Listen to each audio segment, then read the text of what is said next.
¿Te has preguntado si existe una verdad tan explosiva que poderosas instituciones han gastado siglos intentando borrarla de la existencia? Una revelación tan perturbadora que ha desafiado los cimientos mismos de todo lo que considerabas sagrado. Prepárate, porque estás a punto de sumergirte en el secreto más custodiado de los últimos 2 milenios. Una conspiración tan meticulosamente orquestada que ha logrado mantener a la humanidad viviendo una versión mutilada de la historia más trascendental jamás narrada. Durante generaciones enteras, quienes detentaron el control sobre los escritos sagrados eliminaron deliberadamente capítulos completos. No porque carecieran de veracidad, sino precisamente por la razón opuesta, porque contenían revelaciones demasiado revolucionarias para ser compatibles con el dominio institucional. Hoy vas a conocer algo que ha permanecido sepultado en las profundidades de la historia, la evidencia irrefutable de que Jesús y María Magdalena compartieron mucho más que una conexión espiritual profunda. De su unión sagrada, brotó una descendencia que transformaría para siempre nuestra comprensión del propósito divino manifestado en la tierra. Los manuscritos gnósticos, los evangelios rechazados y los pergaminos descubiertos en Nag Hammadi no constituyen simples curiosidades arqueológicas. Son testimonios vivientes que revelan una verdad tan revolucionaria que los primeros dirigentes eclesiásticos optaron por sepultarla eternamente.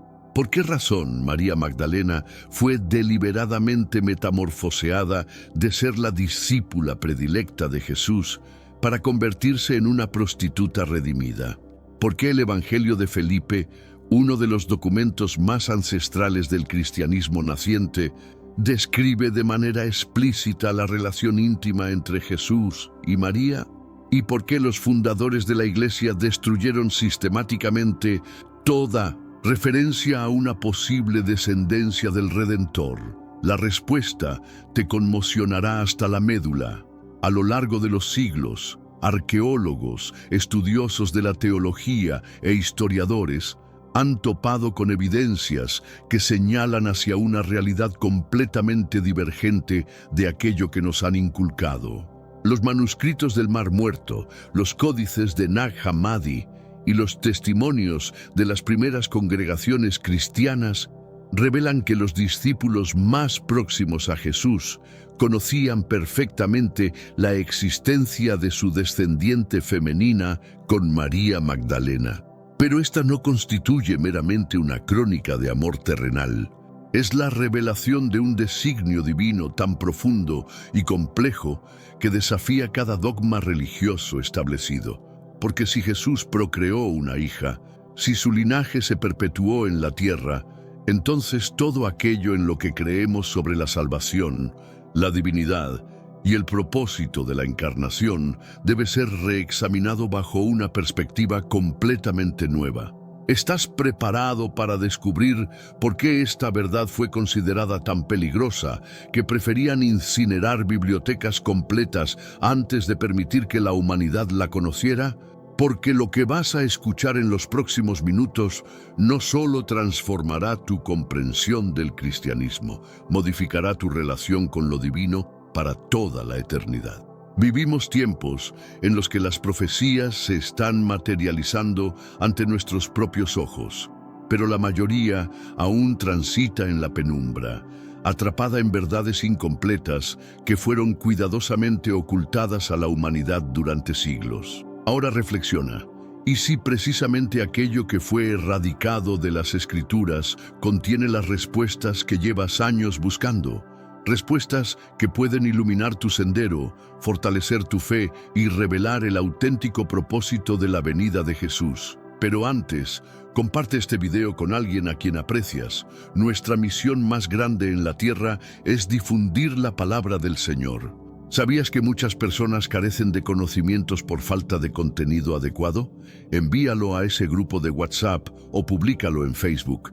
Estoy seguro de que no te arrepentirás. Y si te gustan videos como este, comenta abajo, quiero más. Así sabré si realmente lo disfrutas y definitivamente traeré contenido nuevo similar. Por eso he preparado para ti un libro digital transformador. ¿Por qué los apóstoles ocultaron las palabras más peligrosas de Jesús? Este libro no es simplemente una lectura, es un despertar espiritual, una herramienta para quienes anhelan trascender la superficie, liberarse de la manipulación y reconectarse con el Cristo auténtico, sin filtros, sin distorsiones, sin intereses humanos. Descárgalo inmediatamente, está disponible en el primer comentario fijado.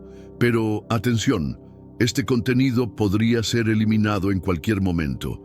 Contiene revelaciones espiritualmente sensibles que incomodan incluso a líderes religiosos. No aguardes a que el mundo se desmorone para buscar lo que tu alma ya sabe que necesita. Haz clic ahora. Descarga tu ejemplar y permite que esta verdad comience a transformar tu existencia. Y si eres uno de los primeros en descargarlo, regresa aquí y escribe Amén. Ese será tu acto de fe. Y tal vez hoy mismo Dios abra una puerta que ni imaginabas que estaba a punto de abrirse.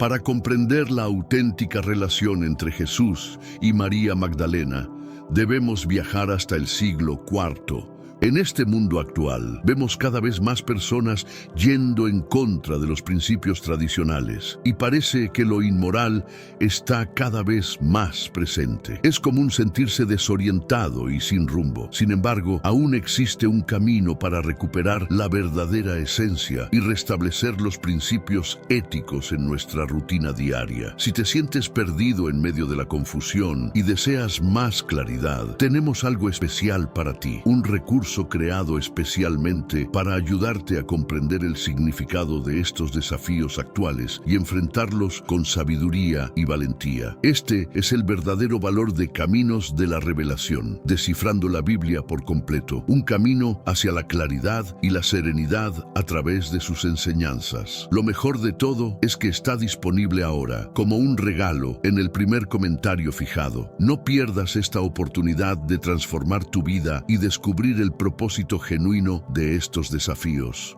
Ahora volvamos al tema principal del vídeo. Cuando el emperador Constantino convocó el Concilio de Nicea. Allí, más de 300 obispos tomaron la decisión sobre qué textos integrarían la Biblia oficial y cuáles serían condenados como herejías. Lo que han omitido contarte es que entre los textos rechazados había pruebas claras de que María Magdalena no era una prostituta, sino la discípula más amada de Jesús y posiblemente su compañera espiritual.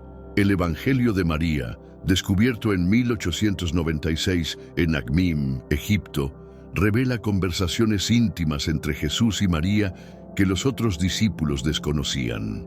En este texto, Pedro cuestiona directamente: ¿acaso habló el Salvador con una mujer sin que lo supiéramos? ¿La prefirió a nosotros? Y la respuesta de Levi es reveladora. Ciertamente el Salvador la conocía muy bien, por eso la amaba más que a nosotros. Pero hay más. Los arqueólogos han descubierto evidencias en antiguas iglesias coptas de Egipto, donde María Magdalena aparece representada no como una pecadora arrepentida, sino como la apóstol de los apóstoles, un título que solo se otorgaba a los líderes más importantes de la iglesia primitiva. Las pinturas murales del monasterio de Santa Catalina en el Sinaí, que datan del siglo VI, muestran a María Magdalena portando los símbolos de autoridad episcopal, algo impensable si hubiera sido considerada una prostituta. El teólogo Bruce Chilton, de la Universidad de Yale, ha documentado cómo la transformación de María Magdalena en prostituta fue una estrategia deliberada del Papa Gregorio I en el año 591. Su objetivo era claro: eliminar cualquier evidencia de que las mujeres pudieran tener autoridad espiritual en la iglesia. Pero lo que Gregorio no pudo borrar fueron los textos gnósticos que permanecían ocultos en las arenas de Egipto. En 1945, un campesino llamado Mohamed Ali encontró una vasija de barro cerca de Nag Hammadi que contenía 13 códices con más de 50 textos gnósticos. Entre ellos, el Evangelio de Felipe contiene una frase que ha revolucionado la comprensión histórica. La compañera del Salvador es María Magdalena. Cristo la amaba más que a todos los discípulos y solía besarla frecuentemente en la boca. La palabra aramea compañera, que aparece en el texto original, es koinonos, que no significa simplemente amiga o seguidora, sino socia espiritual, compañera de vida. Es la misma palabra que Pablo usa para describir su relación ministerial más íntima con otros apóstoles. Esto significa que María Magdalena no era solo una discípula, era la compañera espiritual de Jesús en el sentido más profundo del término. Los estudios del profesor Marvin Meyer, especialista en textos gnósticos de la Universidad de Chapman, han demostrado que en las comunidades cristianas primitivas de los siglos II y III, María Magdalena era conocida como la que conocía el todo, una referencia directa a que había recibido enseñanzas especiales de Jesús que no fueron compartidas con los 12 apóstoles masculinos. Pero aquí viene la revelación más impactante. Varios textos gnósticos hacen referencia a que de esta unión sagrada nació una descendencia. El Evangelio de Felipe menciona que los que se unen en el aposento nupcial ya no se separarán, y hace referencia específica a que la Sofía, que es llamada estéril, dio a luz, una clara alusión metafórica a María Magdalena teniendo descendencia.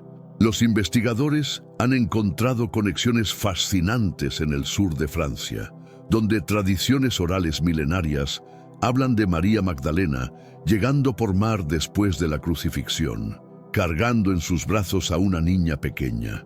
Estas tradiciones, registradas por los monjes de la abadía de Saint-Maximin durante el siglo X, coinciden sorprendentemente con los textos gnósticos que hablan de una hija de Jesús y María. La arqueóloga Margaret Starbird, en su investigación La mujer con el frasco de alabastro, ha documentado cómo los símbolos medievales asociados con María Magdalena, la rosa, la copa, el linaje real, aparecen consistentemente en el arte cristiano primitivo, no como representaciones de penitencia, sino como símbolos de fertilidad y continuidad dinástica.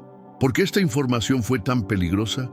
Porque si Jesús tuvo una hija con María Magdalena, entonces la divinidad no se limitó a una experiencia celestial desconectada de la humanidad. Se encarnó completamente, experimentó el amor humano en su forma más pura y dejó una descendencia que llevaba tanto la naturaleza divina como la humana.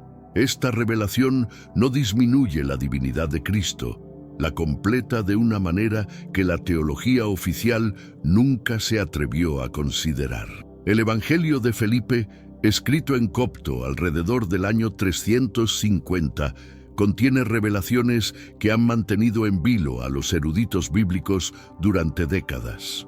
Este texto, encontrado entre los manuscritos de Nag Hammadi, no es una simple especulación teológica, es un testimonio directo de las creencias de las comunidades cristianas primitivas que vivieron apenas siglos después de la crucifixión. La frase más controversial del Evangelio aparece en la línea 63. Había tres que siempre caminaban with the Señor: María, su madre, la hermana de ella, y Magdalena, quien era llamada su compañera. Su hermana, su madre y su compañera se llamaban todas María. Pero es lo que sigue lo que ha revolucionado la comprensión histórica. La compañera del Salvador es María Magdalena. Cristo la amaba más que a todos los discípulos y solía besarla frecuentemente en la boca. Los demás discípulos se ofendían por esto y expresaban desaprobación. La profesora Elaine Pagels, de la Universidad de Princeton, una de las mayores autoridades mundiales en textos gnósticos, ha señalado que la palabra copta, traducida como besar, es fi, que en el contexto cultural del siglo I no indicaba simplemente afecto, sino unión espiritual profunda. En las tradiciones místicas judías de la época, el beso en la boca era reservado para la transmisión de sabiduría divina entre maestros y discípulos más íntimos. Pero el Evangelio de Felipe va más allá. En la línea 70 encontramos una referencia críptica pero reveladora. Nadie puede ver su propia cara en el agua o en un espejo sin luz. Tampoco puedes ver tu cara en la luz sin agua o espejo. Por eso es necesario bautizar en ambos, en la luz y en el agua. Ahora bien, la luz es la unción.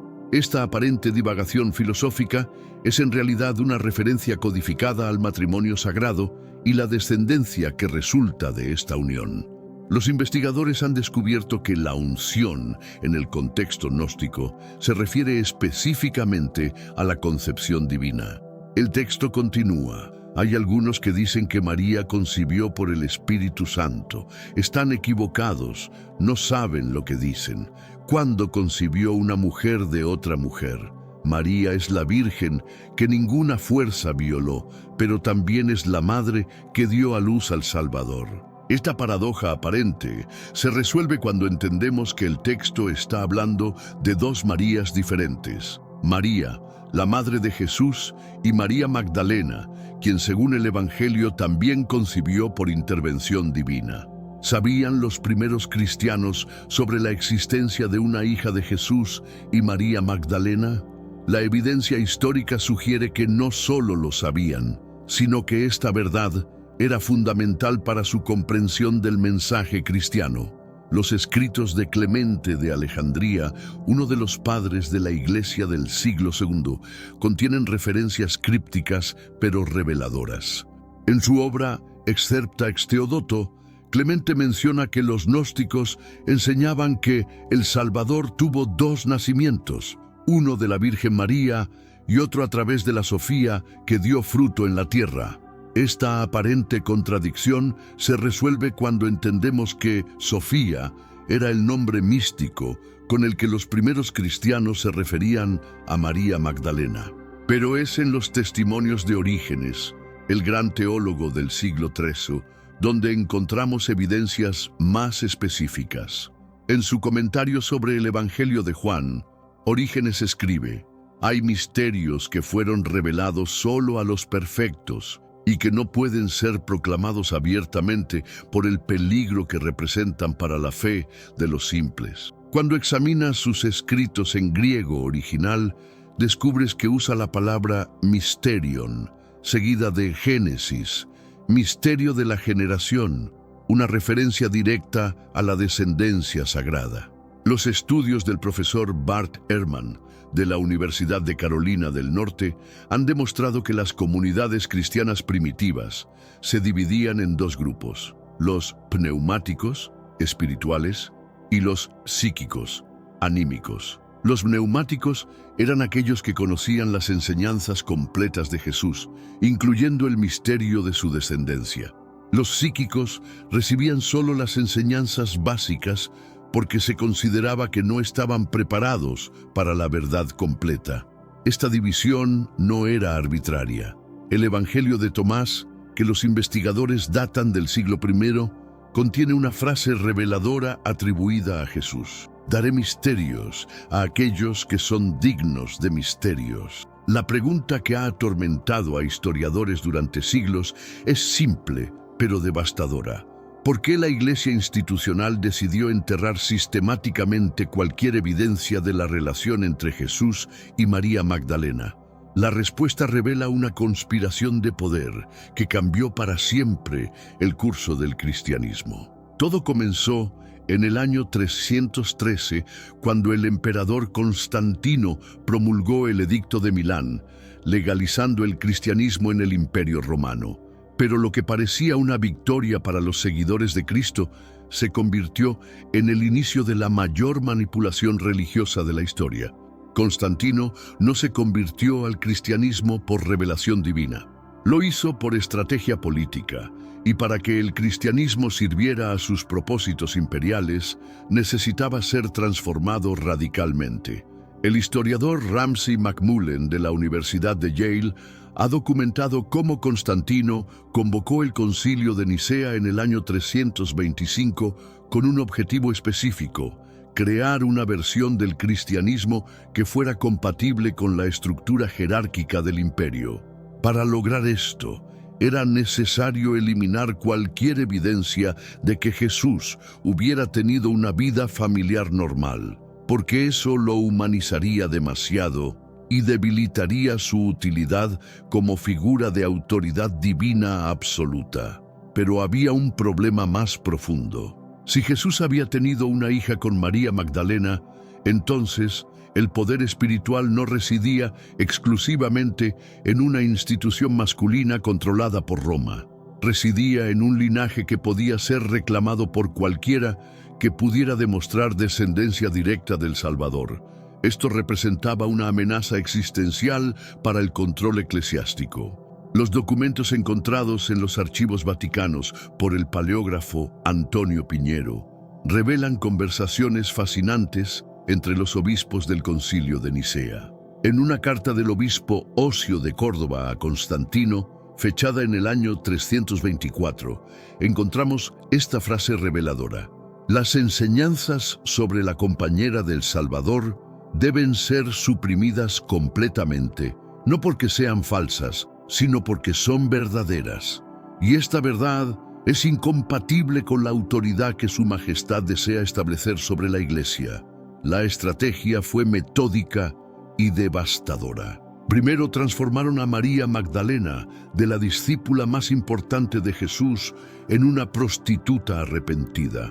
El Papa Gregorio I, en el año 591, pronunció el sermón que oficializó esta distorsión. Aquella mujer que Lucas llama pecadora, que Juan llama María y que nosotros creemos que es María de la cual fueron expulsados 7 demonios, era una prostituta. Con una sola declaración papal, borraron 1000 años de tradición que reconocía a María Magdalena como la apóstol de los apóstoles. A pesar de los esfuerzos sistemáticos por borrar esta verdad de la historia, las evidencias han sobrevivido en los lugares más inesperados. Como semillas enterradas bajo siglos de silencio, han germinado cuando menos se esperaba, revelando una realidad que desafía todo lo que creíamos saber sobre el cristianismo primitivo. Los manuscritos del Mar Muerto, descubiertos entre 1947 y 1956 en las cuevas de Qumran, contienen referencias crípticas que han pasado desapercibidas durante décadas. El documento de Damasco, específicamente en la columna Sepde, menciona la estrella que vendrá de Jacob y el cetro que se levantará de Israel, pero es en un fragmento menos estudiado, el 4Q246, donde encontramos la referencia más reveladora. Será llamado Hijo de Dios y lo llamarán Hijo del Altísimo. Su reino será un reino eterno, su dominio será dominio eterno. El profesor Lawrence Schiffman de la Universidad de Nueva York, uno de los principales expertos en los rollos del Mar Muerto, ha señalado que este texto contiene una particularidad única. Usa terminología tanto mesiánica como dinástica. La frase «su reino será un reino eterno» no se refiere solo a un reinado espiritual, sino a un linaje que se perpetúa a través de generaciones. Pero las evidencias no se limitan a textos antiguos. Los arqueólogos han hecho descubrimientos extraordinarios en el sur de Francia que corroboran las tradiciones sobre María Magdalena, llegando a esas tierras después de la crucifixión. En 2008, durante excavaciones en Sainte-Marie-de-la-Mer, el equipo dirigido por la arqueóloga francesa Marie-Claire Ricard descubrió los restos de una iglesia del siglo II, construida específicamente para honrar a la portadora de la semilla sagrada. Los frescos encontrados en esta iglesia son únicos en el arte cristiano primitivo. Muestran a una mujer con un niño, pero no es la tradicional representación de María con Jesús niño. Los símbolos iconográficos, la copa, el linaje de rosas, el barco arribando a la costa, identifican claramente a la figura como María Magdalena. Y el niño no es Jesús, sino una niña representada con una aureola que indica naturaleza divina. El análisis de carbono 14, realizado por el laboratorio de Beta Analytic en Miami, confirmó que estos frescos datan del año 180, apenas un siglo y medio después de la crucifixión. Esto significa que las comunidades cristianas de la región no solo conocían la historia de la hija de Jesús, sino que la consideraban lo suficientemente importante como para construir un lugar de culto específico en su honor. Quizás la evidencia más impactante viene de una fuente completamente inesperada: los análisis de ADN mitocondrial realizados en osarios encontrados en Talpiot, cerca de Jerusalén.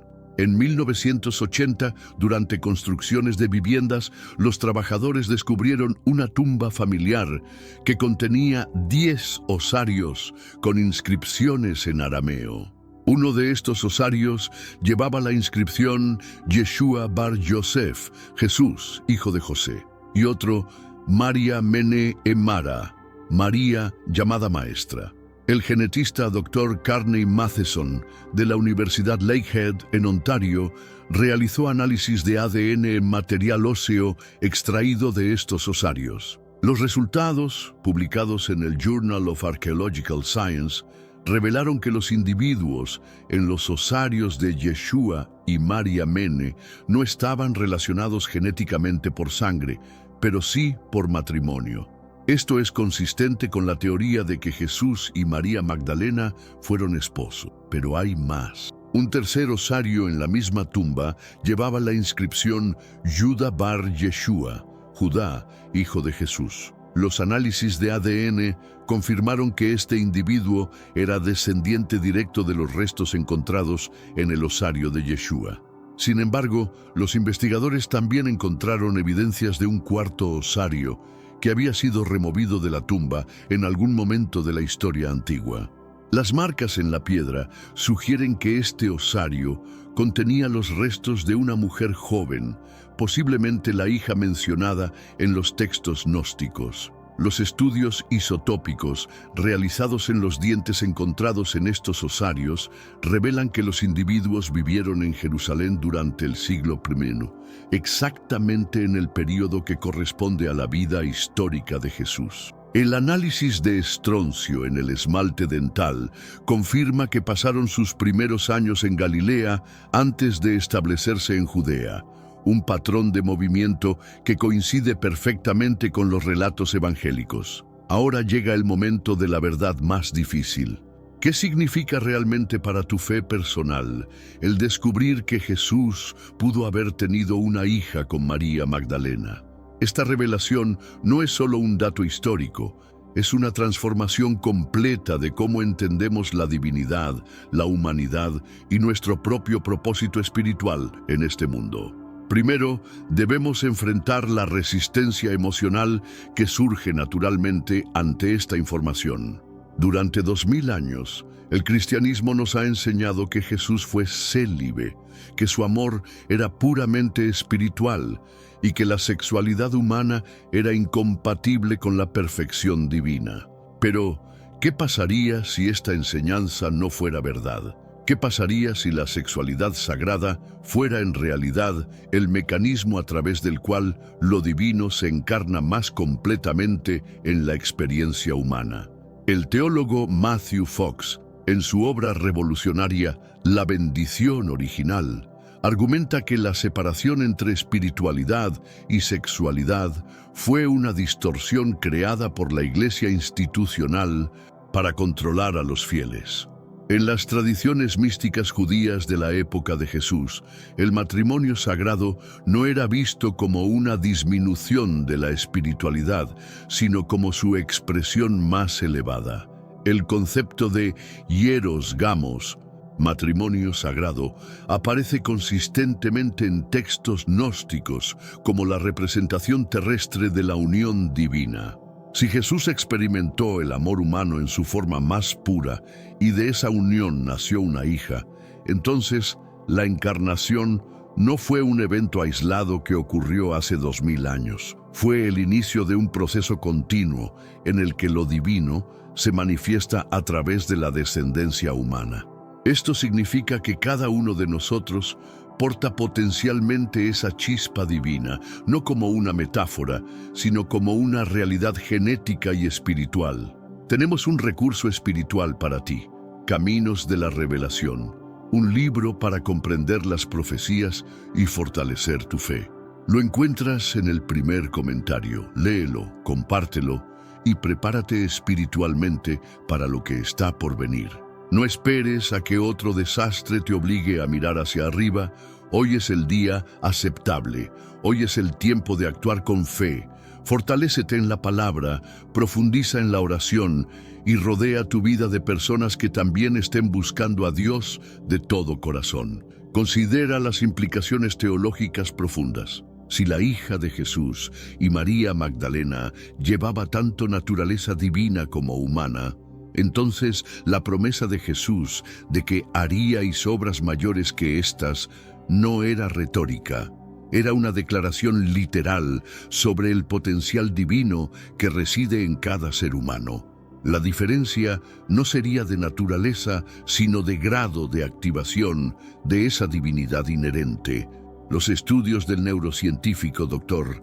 Mario Borregar, de la Universidad de Montreal, han demostrado que el cerebro humano tiene circuitos neurológicos específicamente diseñados para experiencias místicas y trascendentes. Sus investigaciones sugieren que estos circuitos se activan más fácilmente en individuos que han experimentado lo que él llama amor sagrado, una forma de amor que trasciende las limitaciones del ego y se conecta directamente con lo divino.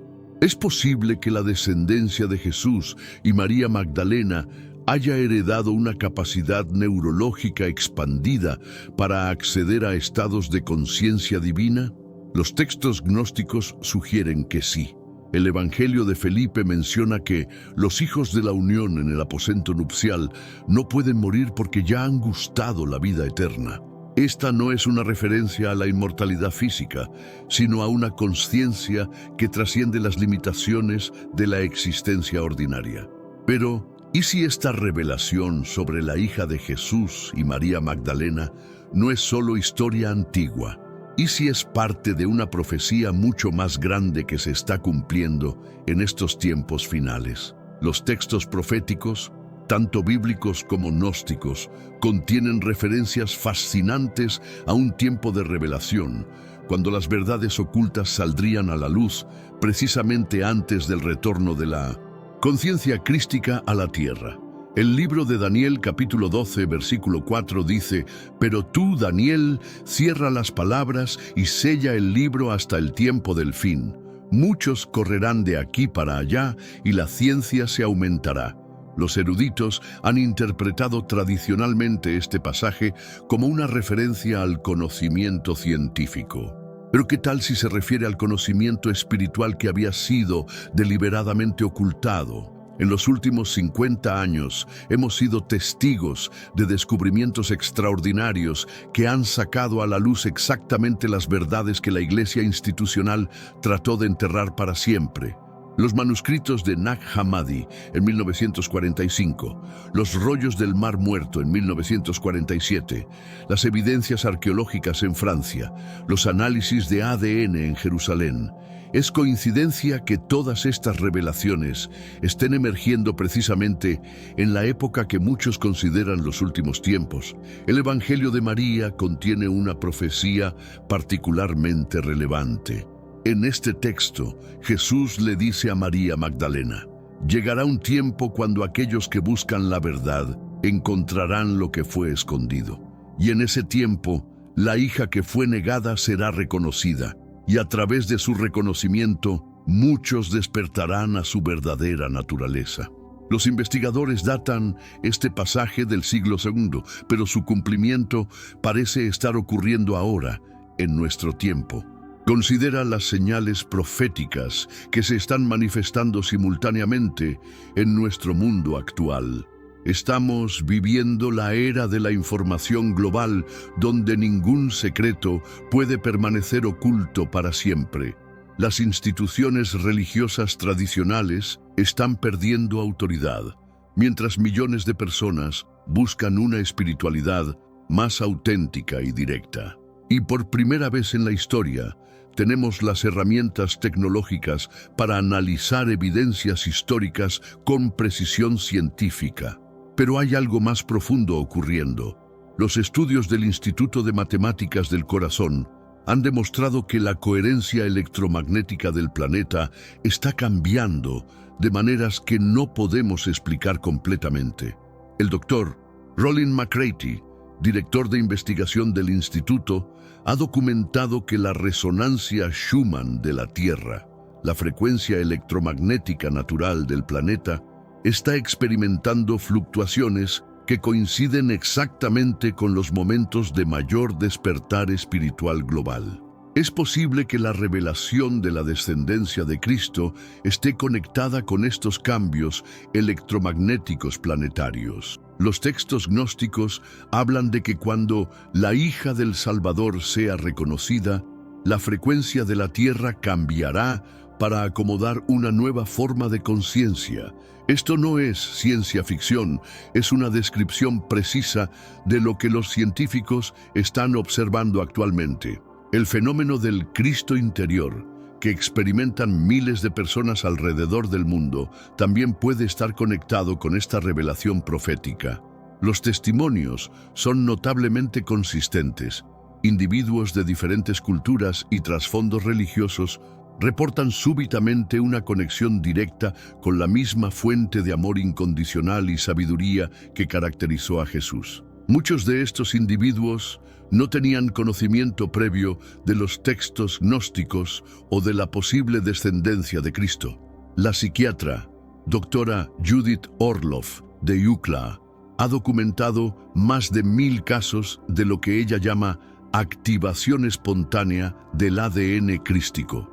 Sus pacientes experimentan transformaciones de personalidad tan profundas que parecen convertirse en personas completamente diferentes, más compasivos, más sabios, con capacidades intuitivas expandidas y una sensación clara de misión espiritual. Los análisis de sangre revelan cambios a nivel celular que la ciencia convencional no puede explicar. Es posible que estos individuos estén experimentando la activación de memorias genéticas ancestrales que se remontan a la descendencia original de Jesús y María Magdalena. Los estudios de epigenética han demostrado que las experiencias espirituales profundas pueden activar genes que habían permanecido dormientes durante generaciones.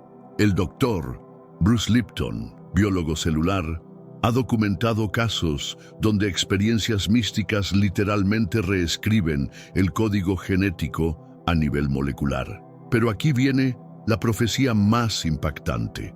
Varios textos gnósticos mencionan que el reconocimiento de la descendencia de Cristo desencadenaría lo que ellos llaman el gran despertar.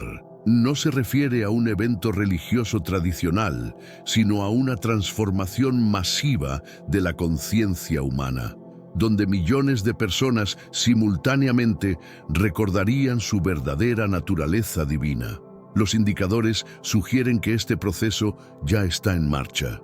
Las estadísticas muestran que más personas que nunca están experimentando experiencias místicas espontáneas. Los centros de meditación, retiros espirituales y comunidades de búsqueda consciente están creciendo exponencialmente y por primera vez en la historia moderna, conceptos como conciencia, energía y despertar espiritual están entrando en el vocabulario mainstream.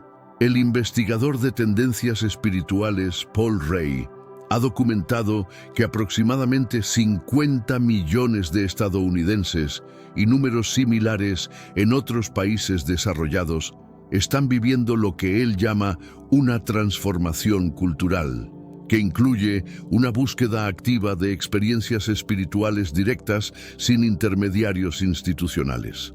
Esto es exactamente lo que los textos gnósticos profetizaban que ocurriría cuando la verdad sobre la compañera del Salvador fuera revelada.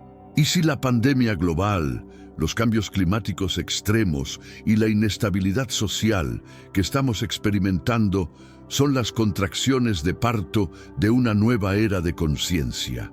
Los textos proféticos hablan de un tiempo de tribulación que precedería al reconocimiento de la verdadera naturaleza divina de la humanidad. Un período donde las estructuras antiguas colapsarían para dar lugar a una nueva comprensión de lo que significa ser humano.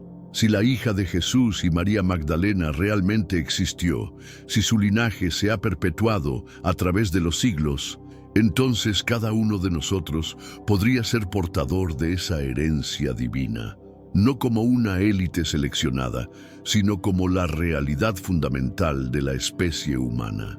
Esta comprensión revoluciona completamente el concepto de salvación. Ya no se trata de ser salvados por alguien externo a nosotros, sino de despertar a la realidad de que ya somos divinos. El papel de Jesús no sería el de un sacrificio expiatorio, sino el de un ejemplo perfecto de lo que significa vivir desde la conciencia divina plena. Y María Magdalena no sería una pecadora redimida, sino una maestra espiritual que comprendía cómo la unión sagrada puede generar nuevas formas de conciencia divina. Los místicos sufíes han mantenido durante siglos una enseñanza similar. Rumi escribió: "No busques agua en el océano, eres el océano mismo. No busques amor en el amado, eres el amor encarnado". Esta comprensión es exactamente lo que los textos gnósticos enseñaban sobre la descendencia de Cristo, que la divinidad no es algo que debemos alcanzar, sino algo que ya somos. Pero esta revelación también trae responsabilidad. Si realmente portamos naturaleza divina, entonces cada decisión que tomamos, cada palabra que pronunciamos, cada acto de amor o de odio que expresamos, tiene consecuencias cósmicas. Ya no podemos escondernos detrás de la excusa de ser solo humanos. Somos humanos divinos y con esa naturaleza viene la responsabilidad de vivir desde la conciencia más elevada posible. La psicóloga transpersonal, doctora Stanislava Grof, ha documentado miles de casos de individuos que durante estados expandidos de conciencia experimentan lo que ella llama activación del Cristo interior. Estos individuos reportan una sensación clara de estar conectados con la misma fuente de amor y sabiduría que expresó Jesús. Es posible que estén accediendo a memorias genéticas ancestrales que se remontan a la descendencia original de Cristo. Esta perspectiva transforma también nuestra comprensión del sufrimiento. Ya no es algo que debemos evitar o de lo que debemos ser salvados. Es parte del proceso de activación de nuestra naturaleza divina. Cada desafío se convierte en una oportunidad para demostrar la misma compasión, sabiduría y poder transformador que expresó Jesús. Hermanos y hermanas, estamos viviendo el cumplimiento de profecías milenarias. El tiempo del gran ocultamiento está llegando a su fin. Las verdades que fueron enterradas durante siglos están emergiendo no por casualidad, sino porque la humanidad finalmente está preparada para recibirlas. La revelación de que Jesús y María Magdalena pudieron haber tenido una descendencia no es una amenaza para tu fe. Es la liberación final de todas las limitaciones que se han impuesto sobre tu comprensión de lo divino. Ya no necesitas intermediarios para acceder a Dios. Ya no necesitas instituciones que te digan qué creer. Ya no necesitas sentirte separado de lo sagrado. Porque si esta verdad es real, entonces tú mismo eres sagrado. Tu capacidad de amar, tu anhelo de trascendencia, tu sed de verdad no son accidentes de la evolución, son la manifestación de tu herencia divina despertando dentro de ti. Los síntomas están por todas partes, las sincronicidades que experimentas cada vez con mayor frecuencia, los sueños proféticos que se manifiestan en tu realidad. La sensación creciente de que estás conectado con algo mucho más grande que tu personalidad individual. Todo esto son indicadores de que tu ADN crístico se está activando. Las memorias ancestrales de tu verdadera naturaleza están emergiendo desde las profundidades de tu ser. Pero también hay resistencia. Las fuerzas que durante milenios se han beneficiado de mantener a la humanidad en la ignorancia de su verdadera naturaleza no se rendirán fácilmente. Por eso es crucial que aquellos que están despertando se unan, se fortalezcan mutuamente y compartan esta verdad con responsabilidad y sabiduría. No estás solo en este proceso. Millones de personas alrededor del mundo están experimentando el mismo despertar. Están recordando quiénes son realmente. Están reconectando con la fuente divina que siempre ha estado dentro de ellos. La hija de Jesús y María Magdalena, si realmente existió, no fue la única portadora de naturaleza divina. Fue la primera de una nueva raza humana. Una humanidad que recuerda su origen celestial y vive desde esa comprensión. Tú eres parte de esa nueva humanidad.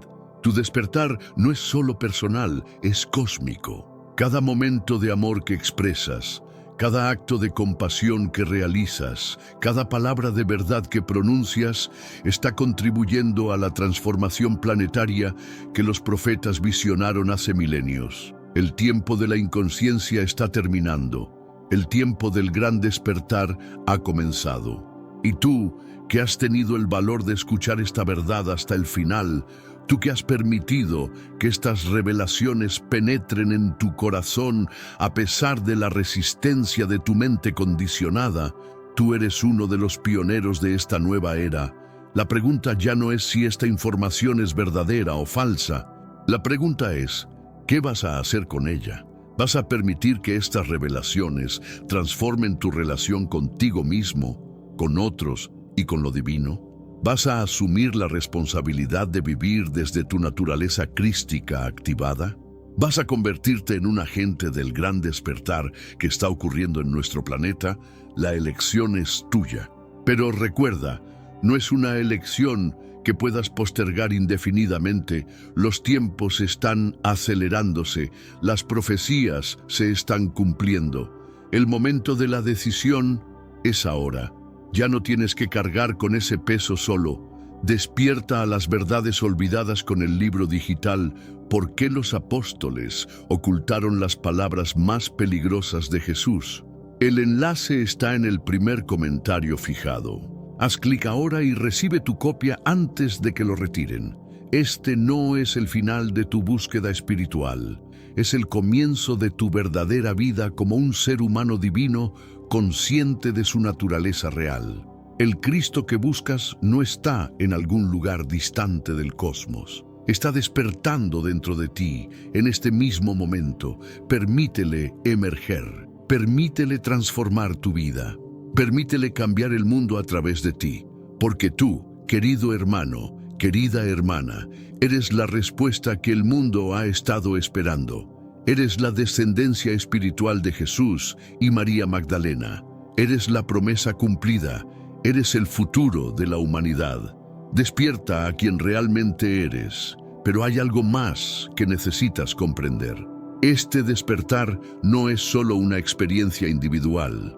Es parte de un plan cósmico que ha estado desarrollándose durante eones. Los antiguos maestros, los caballeros templarios, los cátaros, los esenios, todos ellos protegieron fragmentos de este conocimiento, esperando el momento exacto de su revelación. Ese momento es ahora, y tú estás siendo llamado a ser parte de este plan divino. Cada palabra que has escuchado en este mensaje no es casualidad.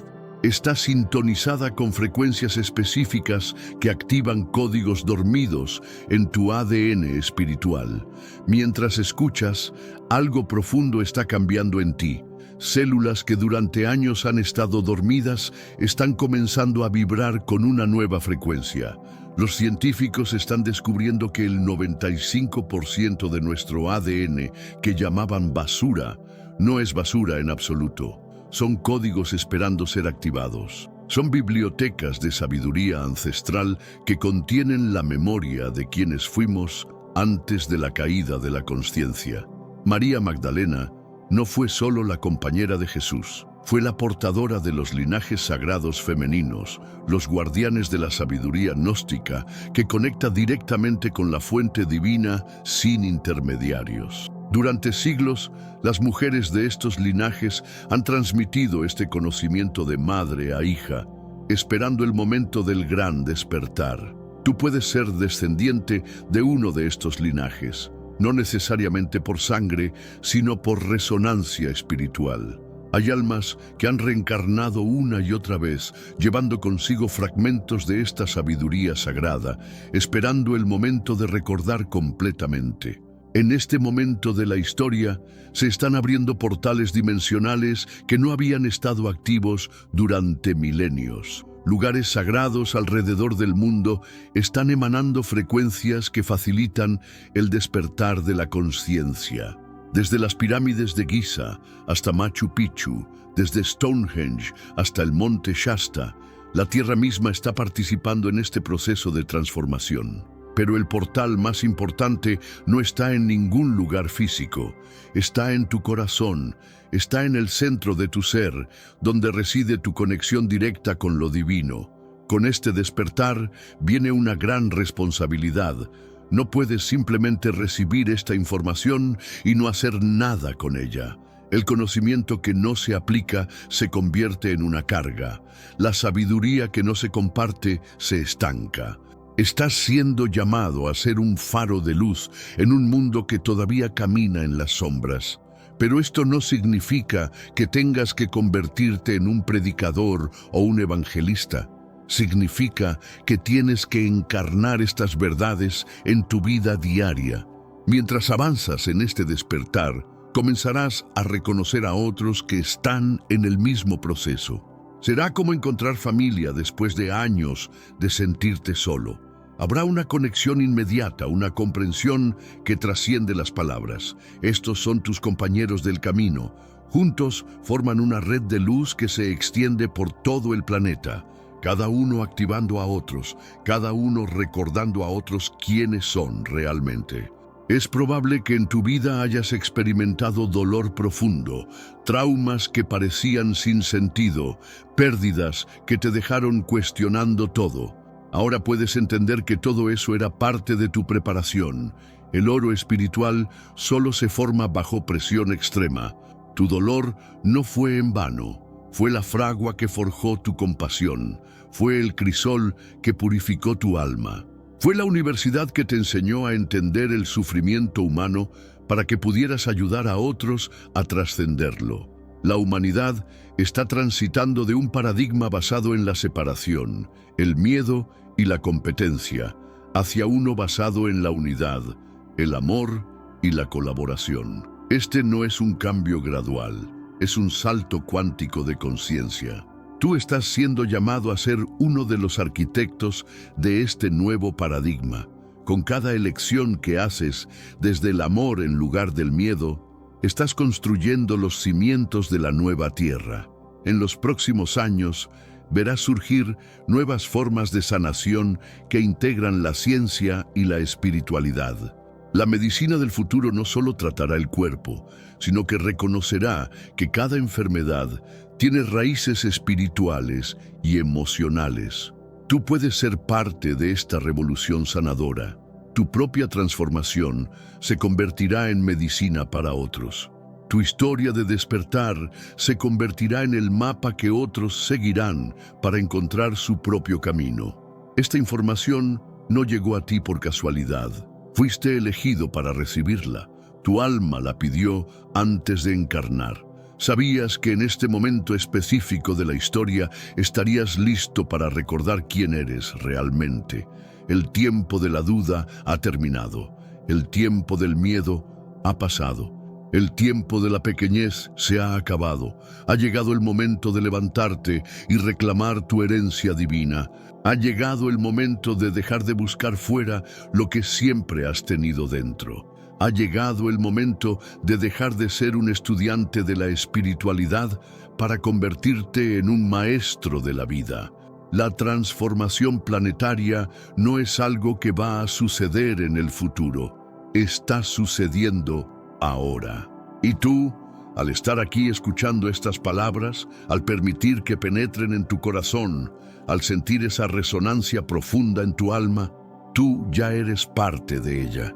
El mundo te necesita despierto. El mundo te necesita recordando quién eres. El mundo te necesita viviendo desde tu naturaleza divina. No esperes más, no busques más pruebas, no pidas más señales. La señal eres tú, la prueba eres tú, el milagro eres tú. Despierta, hijo de la luz, despierta, hija de las estrellas.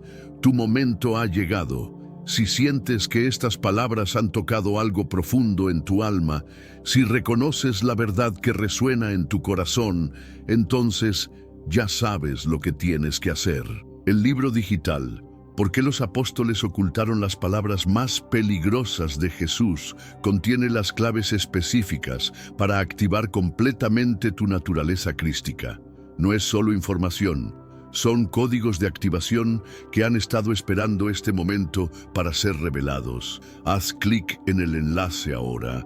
Tu alma te está llamando, tu destino te está esperando. Y recuerda, no hay vuelta atrás. Una vez que despiertas, no puedes volver a dormir. Una vez que recuerdas, no puedes volver a olvidar. Bienvenido a tu verdadera vida. Bienvenido a casa. Imagina por un momento esta escena.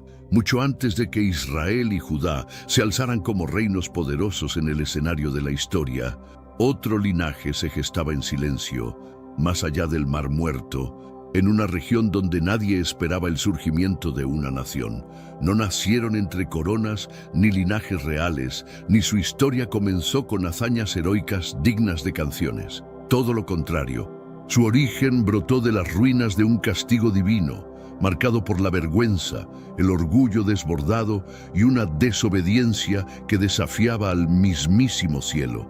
Estamos hablando de los moabitas, enemigos acérrimos de Israel, denunciados una y otra vez por los profetas, y contra toda lógica, vinculados por sangre al linaje del Salvador del mundo. Desde su surgimiento en cuevas escarpadas, después del juicio aterrador sobre Sodoma, hasta sus feroces enfrentamientos con los hijos de Abraham, batallas sin clemencia en tierras secas y profecías cargadas de ira divina, los moabitas se convirtieron en un símbolo viviente de lo que sucede cuando la arrogancia y la idolatría se enfrentan directamente con el Creador del universo. Pero espera, esto no es solo una historia de conflicto, ruina y castigo. También es una narrativa en la que, contra todo pronóstico, la luz irrumpe en medio de la oscuridad, porque de entre los restos de esta civilización emergió Ruth, una mujer extranjera cuya fidelidad cambiaría el destino de la humanidad para siempre. Su nombre quedaría grabado en la historia como la bisabuela del rey David, y por lo tanto, una pieza clave en la línea de redención que culmina con Jesucristo. ¿Sabías que en medio de las tensiones entre Israel y Moab, el Señor transformó maldiciones que ya estaban decretadas en poderosas promesas de bendición? ¿O que la caída total de Moab fue anunciada con una exactitud impresionante siglos antes de que sucediera? Aunque hoy sus ciudades descansen sepultadas bajo la tierra de lo que hoy llamamos Jordania, su memoria sigue viva en las Escrituras, como un testimonio impactante de advertencias celestiales, gracia inmerecida y misericordia que desafía la lógica humana. Por eso te invito a quedarte conmigo hasta el final, porque estamos a punto de descubrir una historia que ha sido olvidada por muchos, pero que sigue vibrando con fuerza en cada página sagrada. El verdadero rostro de los moabitas, su destino inevitable y cómo su legado aún nos sacude con potencia en el presente. Vamos a comenzar, y para entender quiénes fueron realmente los moabitas, debemos remontarnos a uno de los relatos más estremecedores y densos del inicio bíblico, el capítulo 19 del Génesis.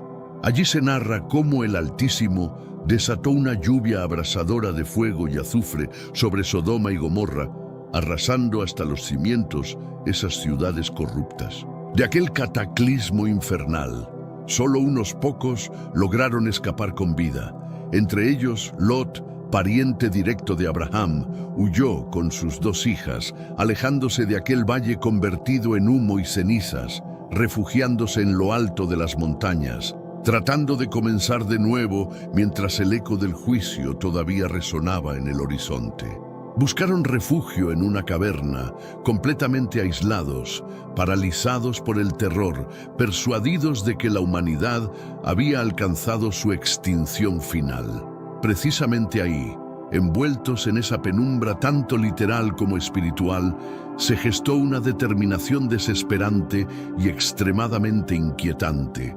Las descendientes de Lot, convencidas de que ya no existían varones sobre la faz terrestre para perpetuar su descendencia, optaron por traicionar a su progenitor.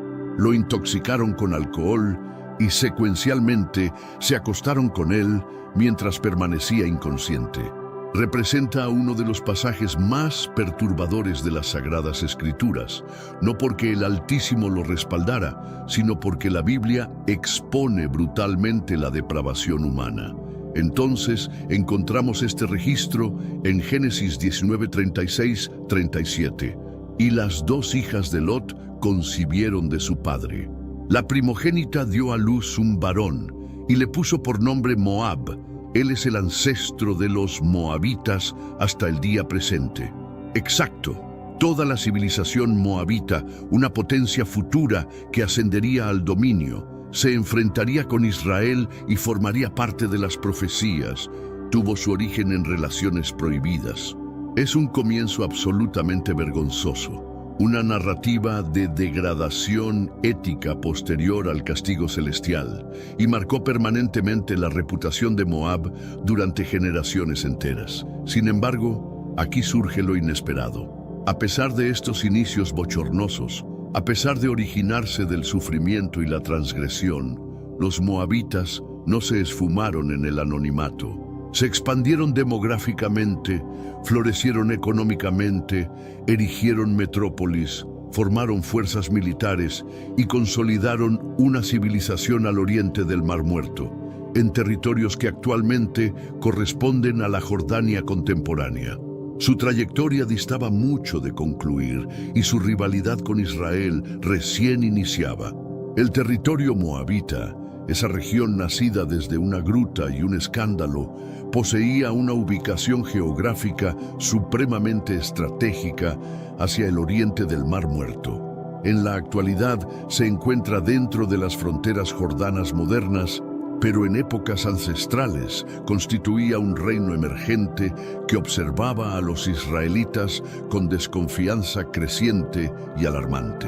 En este mundo actual, vemos cada vez más personas yendo en contra de los principios tradicionales y parece que lo inmoral está cada vez más presente. Es común sentirse desorientado y sin rumbo. Sin embargo, aún existe un camino para recuperar la verdadera esencia y restablecer los principios éticos en nuestra rutina diaria. Si te sientes perdido en medio de la confusión y deseas más claridad, tenemos algo especial para ti, un recurso creado especialmente para ayudarte a comprender el significado de estos desafíos actuales y enfrentarlos con sabiduría y valentía. Este es el verdadero valor de Caminos de la Revelación, descifrando la Biblia por completo, un camino hacia la claridad y la serenidad a través de sus enseñanzas. Lo mejor de todo es que está disponible ahora, como un regalo, en el primer comentario fijado. No pierdas esta oportunidad de transformar tu vida y descubrir el propósito genuino de estos desafíos.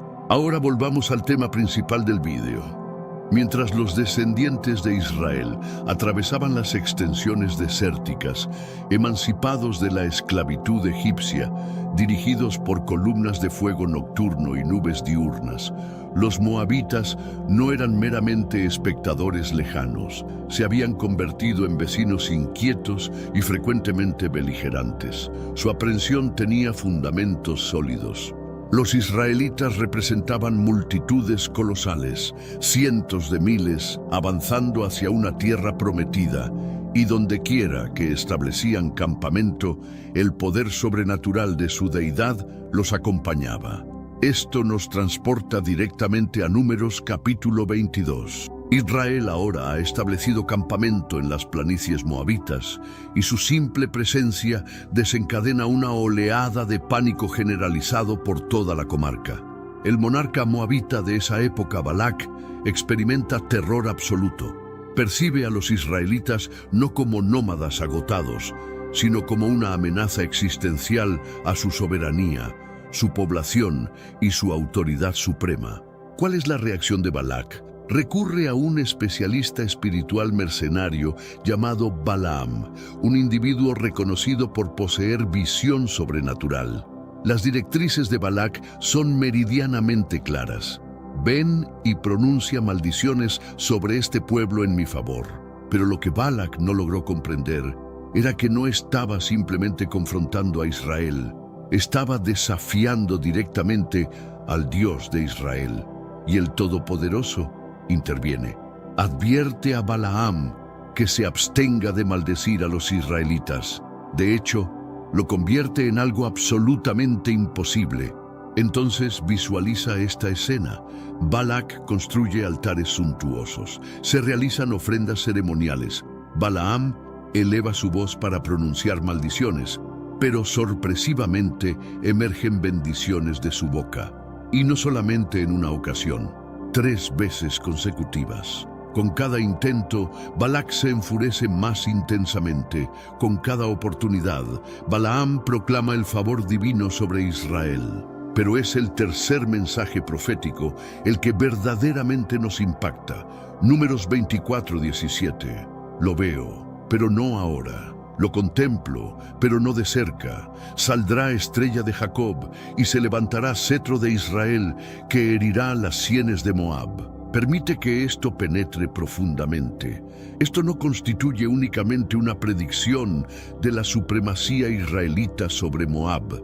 Es una profecía mesiánica, una revelación anticipada del futuro advenimiento de Cristo, la estrella de Jacob, el cetro de Israel, el soberano de soberanos. ¿Y cuál será su acción? Aplastará a los adversarios del pueblo de Dios, derribará a Moab, no solamente la nación, sino la resistencia espiritual que simboliza. Esta profecía fue proclamada múltiples siglos antes del nacimiento de Jesús. Sin embargo, lo describe simultáneamente como gobernante y guerrero, redentor y juez. Y Moab, la misma tierra que intentó maldecir a Israel, se transformó en el escenario para uno de los vaticinios más claros de la Biblia sobre el triunfo definitivo del Mesías. Y no obstante, la narrativa entre Moab e Israel distaba mucho de concluir, porque el capítulo siguiente introduce un tipo diferente de combate, no con armamento o maldiciones, sino con seducción e idolatría. Los moabitas no constituían únicamente adversarios bélicos de Israel, representaban algo infinitamente más peligroso. Eran una trampa espiritual, un cepo elaborado con hermosura, encanto y religiosidad falsa. En Números capítulo 25, el enemigo no se acercó portando armas blancas o proyectiles. Llegaron exhibiendo sonrisas seductoras y banquetes tentadores. Las damas moabitas extendieron invitaciones a los varones israelitas para que se integraran con ellas, inicialmente en celebraciones gastronómicas, posteriormente en santuarios paganos, finalmente en veneración hacia Baal Peor, una deidad cananea de fecundidad y desenfreno. Todo se inició con festines, luego rituales sacrificiales, después depravación sexual envuelta en ceremonias religiosas. Lo que comenzó como fraternidad se metamorfoseó en claudicación espiritual, y en ese instante crucial, los israelitas, la comunidad elegida del Altísimo, que habían presenciado la división del Mar Rojo, que habían consumido maná celestial, que habían observado agua brotando de rocas áridas, se postraron ante deidades falsificadas. Intercambiaron la magnificencia del Dios viviente por imágenes inertes, esculturas manufacturadas por artesanos, altares saturados de corrupción. Salmo 106, 28-29. Se adherieron igualmente a Baal Peor, y consumieron las ofrendas de los muertos. Irritaron al Señor con sus acciones, y la epidemia se extendió entre ellos. La respuesta divina fue instantánea y devastadora. Una epidemia mortal irrumpió en el asentamiento, no una menor. 24.000 israelitas fallecieron. Visualiza esa tragedia. Núcleos familiares completos aniquilados, refugios transformados en sepulcros, los himnos jubilosos del desierto sustituidos por gemidos desgarradores. La razón, la idolatría, la transigencia. Porque Moab se había metamorfoseado en un portal hacia la mortandad espiritual. Progresivamente, Moab evolucionó para simbolizar más que una demarcación geográfica. Se transformó en la representación de los adversarios sutiles del pueblo divino. Idolatría disfrazada de bienestar, soberbia camuflada como patrimonio cultural, perversión oculta bajo el manto de la tradición.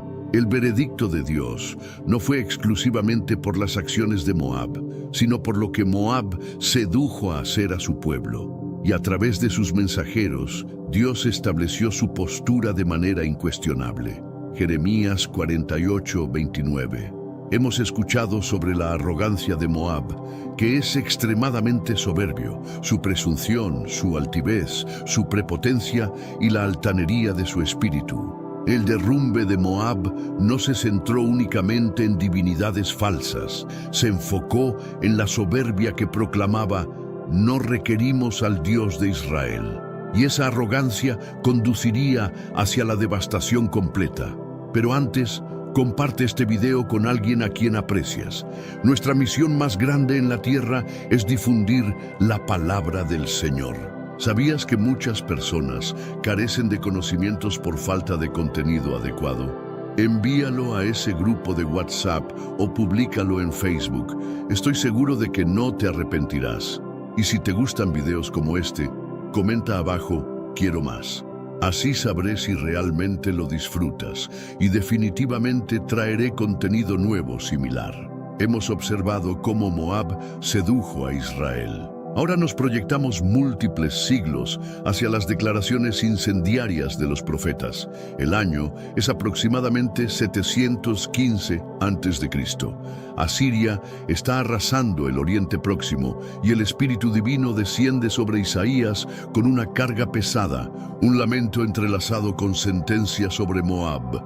Inicia con una sola declaración espeluznante. Isaías 15:1. Porque en una noche Ar de Moab fue arrasada, fue reducida al silencio. Ar constituía la ciudadela fortificada de Moab, esculpida en precipicios a lo largo del cañón de Arnón. Isaías anuncia que sucumbirá no durante el día, sino en la oscuridad nocturna, vertiginosamente, terroríficamente, sin posibilidad de reorganización. Y no se limita ahí. Enumera metrópoli tras metrópoli, Nebo, Medeba, Dibón, Hesbón, Elealé, declarando que cada bastión, cada plantación vinícola, cada santuario vacío reverberará con sollozos. Isaías 16 ilustra el panorama. Los combatientes de Moab escapan como aves espantadas. Sus expatriados deambulan por el páramo suplicando protección a Judá. El célebre vino de Sibma, anteriormente exportado hasta territorios tan distantes como Tiro, es aplastado bajo calzado invasor. El profeta incluso retrata la vanidad de Moab en prosperidad agrícola. Bancales frondosos que descendían en cascada por colinas calcáreas, siendo incinerados y saqueados. Avanzamos aceleradamente otro siglo. Jeremías está profetizando en Jerusalén, mientras Babilonia asciende al poder supremo. El Señor le otorga un capítulo completo, Jeremías 48, dirigido exclusivamente hacia Moab. Aquí solamente una línea, Jeremías 48:42. Y Moab será exterminado hasta cesar de ser pueblo, porque se magnificó contra Jehová. Jeremías cataloga las transgresiones de Moab. Primera, presunción, vanagloriándose en divinidades paganas como Quemos. Segunda, escarnio, burlándose cuando Judá cayó ante Babilonia. Tercera, brutalidad, atacando las fronteras de Israel cuando ella estaba más vulnerable. Y así, el Altísimo anuncia una sentencia cuádruple: ciudades pulverizadas, población dispersa, identidad cultural erradicada, denominación reducida a vituperio. Finaliza el oráculo con una orden escalofriante a los soldados babilónicos: traigan más sal, devasten sus ciudades, no dejen retoños para el viticultor. Los registros históricos confirman las palabras de Isaías y Jeremías. Asiria devastó Moab en el siglo VIII a.C. Babilonia pulverizó los remanentes en el siglo VI a.C. Para la era persa, Moab constituía meramente una provincia. Para el período romano, fue absorbido en Arabia Petraea, posterior al siglo II d.C. La denominación Moab se desvanece de los mapas geopolíticos, exactamente como Dios proclamó: Moab será exterminado hasta cesar de ser pueblo. Jeremías 48:42. No más soberanos, no más fuerzas armadas, únicamente ruinas, murallas de adobe fragmentadas, monumentos destrozados y la esporádica inscripción moabita sepultada bajo territorio jordano. El derrumbe de Moab no fue aleatorio, fue la recolección inevitable de la soberbia, arrogancia que proclamaba: estamos protegidos, somos prósperos, dañaremos al pueblo de Dios y no experimentaremos repercusiones. Dios les concedió siglos para el arrepentimiento. Se negaron rotundamente. Así que, para cuando alcanzamos el Nuevo Testamento, Herodes ocupa el trono, Roma domina el planeta, Moab ha desaparecido, su protagonismo se desvanece, su historia concluye, y el escenario se despeja para un reino diferente, un reino no de soberbia, sino de poder humilde, liderado por una descendiente de Ruth la Moabita, Jesús el Mesías. Sus vestigios aún murmuran. Dios confronta a los altivos, mas otorga gracia a los humildes, y esa verdad es eterna. Ahora aquí es donde la narrativa de Moab experimenta un giro sorprendente, porque incluso en medio del veredicto feroz y el colapso nacional, la gracia se infiltra por la entrada lateral. No todo moabita alzó un puño contra el Dios de Israel. Algunos, en humildad silenciosa, abrieron sus corazones, y una mujer en particular alteró el destino de las naciones. Su denominación es Ruth. Dirijámonos al pequeño libro que porta su nombre. Iniciamos con tragedia. Una familia hebrea de Belén escapa del hambre y se establece en Moab. Los dos vástagos contraen matrimonio con mujeres moabitas, Orfa y Ruth. Pero en una década, cada varón de la familia ha fallecido. Hambruna detrás de ellas, funerales a su lado, 3 viudas abandonadas en territorio extranjero. Noemí, la matriarca israelita, determina regresar a casa con las manos vacías y el corazón amargado. Libera a sus nueras moabitas para reiniciar la existencia en su propia patria. Orfa besa a Noemí en despedida, pero Ruth, esa silenciosa joven moabita, se adhiere a ella. Y de su boca surge una de las promesas más impresionantes de las Escrituras. Ruth 1:16. No me insistas que te abandone, porque a donde quiera que tú te dirijas, me dirigiré yo, y donde quiera que residas, residiré.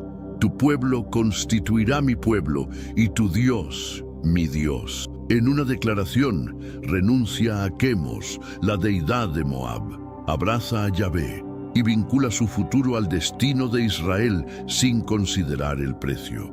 Eso no es simplemente lealtad, es conversión genuina. De regreso en Belén, Ruth subsiste espigando, recolectando grano remanente detrás de segadores contratados, un privilegio que Dios reservó para forasteros y viudas, en Levítico 19. Resulta que espiga en la propiedad de Booz, un terrateniente acaudalado y por designio divino, un pariente redentor en la línea familiar de Noemí. Booz observa su valentía, su diligencia, su amor sacrificial hacia Noemí. La protege, la provee y pronuncia una bendición. Jehová recompense tu labor y tu retribución sea plena de parte de Jehová Dios de Israel, bajo cuyas alas has venido a cobijarte. Ruth 2, 12. A través de la antigua costumbre del matrimonio de pariente redentor, Booz adquiere la herencia perdida de Noemí y contrae matrimonio con Ruth. La viuda de Moab se transforma en la esposa venerada de un príncipe israelita. Su unión genera un vástago llamado Obed. Obed engendra a Isaí, e Isaí engendra a David, el pastor que se metamorfoseará en el monarca más grandioso de Israel. Permite que esto penetre profundamente. Una nación concebida en incesto, maldecida por idolatría, aplastada por soberbia, aún produce una mujer cuya fe reescribe el árbol genealógico de la redención. En Mateo 1, la genealogía de Jesús deliberadamente se detiene para denominar 4 mujeres gentiles, Ruth entre ellas, demostrando que el torrente sanguíneo del Mesías transporta ADN moabita. El Dios que sentenció a Moab por el pecado, también adoptó a Moab en la historia de salvación, comprobando que la gracia puede emerger de las cenizas de cualquier pasado. Así que cuando escuches la palabra Moab, no reflexiones únicamente sobre juicio. Reflexiona sobre una joven viuda espigando en una propiedad, una forastera incorporada en la familia de Dios y un hilo escarlata de gracia que se extiende desde una gruta fuera de Sodoma hasta una tumba vacía fuera de Jerusalén. Eso, mi amigo, es redención auténtica. Entonces, ¿qué sucedió con los moabitas? ¿Hacia dónde se dirigieron? Históricamente, después de siglos de conflicto, alertas y rebelión contra el Dios de Israel, se desvanecieron del escenario mundial. Sus ejércitos fueron derrotados, sus ciudades como Ar y Dibón sucumbieron ante potencias invasoras, sus santuarios e ídolos fueron fragmentados, sus denominaciones gradualmente desaparecieron de los registros de imperios. Para el período del Nuevo Testamento, Moab ya no constituía una amenaza, ya no un reino, únicamente una reminiscencia. Algunos eruditos sugieren que fueron absorbidos en pueblos adyacentes, fusionándose en las culturas de Amón, Edom y Arabia. Otros argumentan que las constantes oleadas de guerra, destierro y juicio simplemente los eliminaron de la historia. Pero una cosa es meridianamente clara. Cuando Dios pronuncia una palabra de juicio, se materializará. Y sin embargo, tan evidente como su juicio es su misericordia, porque la historia de Moab no es únicamente una advertencia, también es un murmullo de esperanza. La Biblia nos demuestra que Dios sentencia la soberbia, efectivamente, sentencia la arrogancia, crueldad e idolatría y no tolera la rebelión eternamente. Pero también nos demuestra algo igualmente poderoso. Dios redime al humilde.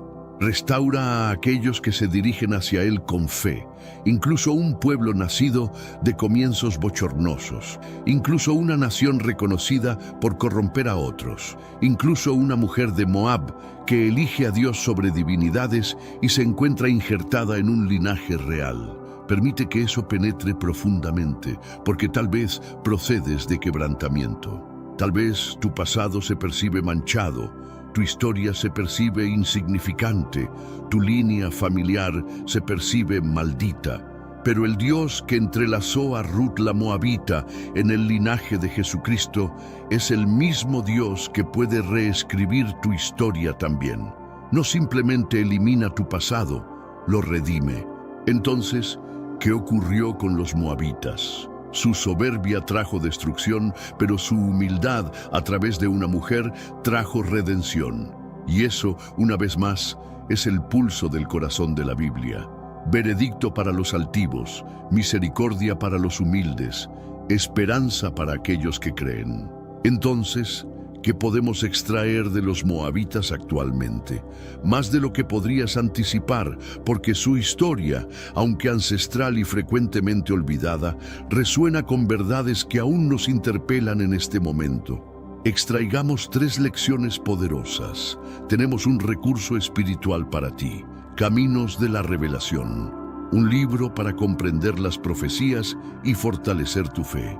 Lo encuentras en el primer comentario. Léelo, compártelo y prepárate espiritualmente para lo que está por venir. No esperes a que otro desastre te obligue a mirar hacia arriba. Hoy es el día aceptable. Hoy es el tiempo de actuar con fe. Fortalécete en la palabra, profundiza en la oración y rodea tu vida de personas que también estén buscando a Dios de todo corazón.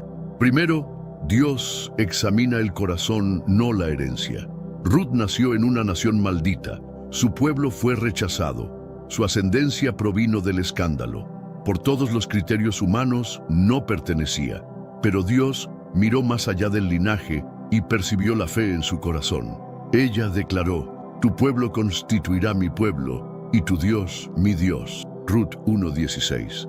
Y por esa elección, por esa rendición, Dios la recibió en su familia y la ubicó en el linaje mismo del Mesías. ¿Comprendes? De dónde procedes no determina hacia dónde Dios puede transportarte. No le preocupa tu trasfondo, tu pasado o tus errores. Está buscando fe, está buscando corazones dispuestos. Segundo, el pecado tiene repercusiones, pero la gracia siempre está disponible. La historia nacional de Moab fue una de rebelión, de soberbia, perversión y claudicación espiritual. Tentaron a Israel, resistieron a Dios y eventualmente fueron sentenciados. Pero en medio de ese juicio, la gracia irrumpió, porque cuando una mujer moabita se humilló, Dios reescribió la narrativa. Dios confronta a los altivos y otorga gracia a los humildes. Santiago 4:6. Es idéntico para nosotros. El pecado destruye, siempre lo ha hecho, pero la gracia restaura si nos humillamos y nos dirigimos hacia Dios. Él está preparado para redimir. Tercero, el plan de Dios es más grandioso de lo que conceptualizamos. Para el mundo, Moab era únicamente otra nación enemiga, una anotación marginal en la historia ancestral. Pero en los ojos de Dios, constituyeron parte de algo mucho más grandioso, porque de esa tribu rechazada emergió Ruth, de Ruth emergió David, y de David emergió Jesús, el Salvador del planeta. Nunca subestimes lo que Dios puede ejecutar con una existencia rendida. Incluso si las personas te han desechado, incluso si la historia te ha ignorado, Dios no lo ha hecho. Porque los ojos de Jehová recorren toda la tierra, para manifestar su poder a favor de los que tienen corazón íntegro para con él. 2 Crónicas 16:9. Aún está redactando historias, aún está redimiendo denominaciones y aún está seleccionando a las personas más improbables para cumplir su propósito. Así que pregúntate, ¿estoy existiendo con soberbia o con humildad? ¿Estoy resistiendo a Dios o corriendo hacia Él? Porque la historia de los moabitas no es únicamente su historia, podría ser la nuestra.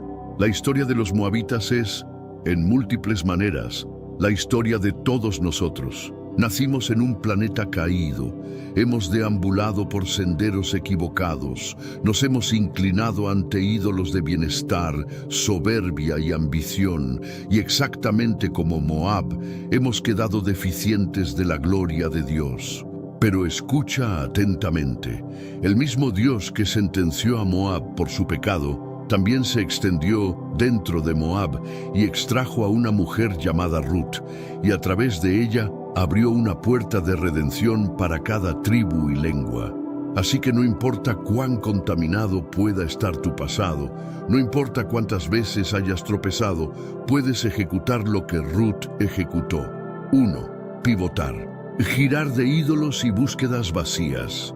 2. Adherirse. Agarrar al Dios viviente y rehusarte a soltarlo. 3. Proceder. Caminar por fe incluso si el sendero conduce hacia lo desconocido. Todo aquel que invoque la denominación del Señor será rescatado. Romanos 10:13. Jesús no arribó únicamente para Israel o para los bien comportados o para personas con árboles genealógicos impecables. Arribó por el planeta, arribó por ti. ¿Te imaginas descubrir que una de las historias más conocidas de la Biblia ha sido malinterpretada durante más de 1000 años? Prepárate porque lo que estás a punto de escuchar cambiará para siempre tu perspectiva sobre la creación de Eva y el propósito divino detrás de ella. Desde pequeños nos han contado que Eva fue creada a partir de una costilla de Adán. Esta imagen se ha grabado en nuestras mentes. Dios toma un hueso del pecho del primer hombre y con él forma a la primera mujer. Pero ¿y si te dijera que esta interpretación no solo es incorrecta, sino que ha distorsionado completamente nuestra comprensión de la identidad femenina y el diseño original de Dios? Los eruditos modernos han hecho un descubrimiento revolucionario en el texto hebreo original que está sacudiendo los cimientos de la teología tradicional. Una sola palabra hebrea, mal traducida durante generaciones, contiene el secreto que redefine completamente quién es Eva y quiénes somos nosotros. Acompáñame en un viaje fascinante desde el Edén hasta los Evangelios, donde exploraremos no solo lo que fue escrito, sino cómo debía ser entendido originalmente. Vamos a desentrañar el hebreo antiguo, redescubrir las intenciones divinas en la creación y revelar una verdad teológica mucho más hermosa de lo que jamás nos enseñaron. Lo que descubrirás hoy no es algo nuevo, es una verdad ancestral que ha sido restaurada, y una vez que la veas, será imposible que la olvides. Comencemos donde la mayoría de nosotros escuchó esta historia por primera vez, Génesis 2, 21-22. Entonces Jehová Dios hizo caer sueño profundo sobre Adán, y mientras éste dormía, tomó una de sus costillas y cerró la carne en su lugar. Y de la costilla que Jehová Dios tomó del hombre, hizo una mujer y la trajo al hombre. Este relato nos acompaña desde la infancia. Dios forma a Adán del polvo de la tierra. Luego, viendo que no es bueno que el hombre esté solo, lo sumerge en un sueño profundo y realiza lo que parece una cirugía divina, extrayendo una de sus costillas para crear a Eva. Es una imagen poética y poderosa, pero genera preguntas intrigantes. ¿Por qué específicamente una costilla? ¿Por qué no un dedo, un mechón de cabello o simplemente crear a Eva del polvo como hizo con Adán? ¿Acaso la costilla simbolizaba algo especial? ¿Era una metáfora? ¿O podría ser que algo fundamental se perdió en la traducción? Durante siglos, académicos, teólogos y rabinos han luchado con esta interrogante. Mientras más profundizamos en el idioma hebreo original, más descubrimos que la palabra traducida como costilla podría no significar eso en absoluto. Aquí comienza nuestro verdadero viaje, no con tradiciones humanas, sino con el texto original hebreo, el idioma en el que Moisés registró por primera vez estos misterios divinos. Porque a veces, para descubrir lo que Dios realmente intentaba comunicar, debemos regresar al principio, no solo en la historia, sino en el lenguaje mismo. El texto hebreo de Génesis 2:21 dice: Vayika ahat mitzalotav, y tomó una de sus tzalot. Aquí comienza el misterio. La palabra traducida al español como costilla es la palabra hebrea tzela, pero realmente significa tzela costilla. Realicemos un estudio exhaustivo de esta palabra. La palabra hebrea tzela aparece más de 40 veces en el Antiguo Testamento y casi en cada ocasión se refiere a algo mucho más significativo que un simple hueso del cuerpo humano. Observa estos ejemplos impactantes en Éxodo 25:12, describiendo el arca del pacto. Y fundirás para ella 4 anillos de oro que pondrás en sus 4 esquinas, 2 anillos a un lado de ella y 2 anillos al otro lado. En Primeros Reyes 6:5, describiendo el templo de Salomón, edificó también junto al muro de la casa aposentos alrededor, contra las paredes de la casa alrededor del templo y del lugar santísimo, e hizo cámaras laterales alrededor. Pero antes, comparte este video con alguien a quien aprecias. Nuestra misión más grande en la tierra es difundir la palabra del Señor. ¿Sabías que muchas personas carecen de conocimientos por falta de contenido adecuado? Envíalo a ese grupo de WhatsApp o públicalo en Facebook. Estoy seguro de que no te arrepentirás. Y si te gustan videos como este, comenta abajo, quiero más. Así sabré si realmente lo disfrutas y definitivamente traeré contenido nuevo similar. En Ezequiel 41:6, refiriéndose nuevamente a la estructura del templo, las cámaras laterales estaban sobrepuestas unas a otras, 30 en cada uno de los 3 pisos. ¿Qué tienen en común todos estos casos? Todos describen estructuras completas, fundamentales, no fragmentos, sino lados enteros de algo sagrado. Piénsalo detenidamente. En todos estos contextos, Tzela describe un lado completo, frecuentemente una de las 2 partes simétricas de un todo mayor, un muro del templo, una cámara del tabernáculo, un lado del arca. Si regresamos a Génesis 2:21 con esta comprensión, una traducción más literal sería, y tomó uno de sus lados. Detente un momento, deja que esto penetre en tu mente. Esto no es Dios removiendo un pequeño hueso de costilla. Esto es Dios dividiendo a Adán, tomando un lado completo de su ser, su estructura, su esencia, y formando algo nuevo e igualmente sagrado a partir de él. Y aquí está lo más impactante. En ningún otro lugar de la Biblia se traduce Tzela como costilla física. Entonces, ¿por qué los traductores eligieron costilla? La investigación histórica sugiere que los primeros traductores, especialmente en la Septuaginta griega y posteriormente en la Vulgata latina, usaron palabras que podían significar tanto costilla como lado. Pero con el tiempo costilla se convirtió en la interpretación dominante en el cristianismo occidental. Sin embargo, si el hebreo original significaba lado, ya no estamos hablando de una pequeña parte de Adán. Estamos hablando de una división estructural completa, una humanidad compartida, dividida en 2.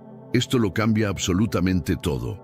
No solo desafía siglos de suposiciones teológicas, sino que redefine cómo vemos al hombre y la mujer, la igualdad, la identidad y la misma imagen de Dios en ambos.